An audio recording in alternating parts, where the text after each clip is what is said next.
You can actually make more money renting an office short-term than a private bedroom, and for less work. Base rate for Dallas for a private bedroom is $35 a day. Private office in Dallas is $50 per day. And it's actually really interesting. In residential, people are sleeping there. They're staying overnight, showering there, using the pool. They're making dinner. They're grilling in the backyard.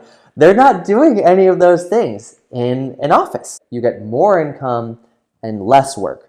So it's something to really think about if you're out there and you're an Airbnb host and you're thinking, gosh, it's really tough servicing all these guests. I don't know if I can keep up with it.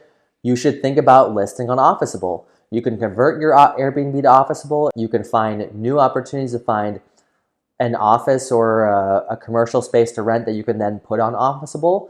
Really, the sky's the limit. You just go to officeable.com, register, it's quick to register, and you can create a listing.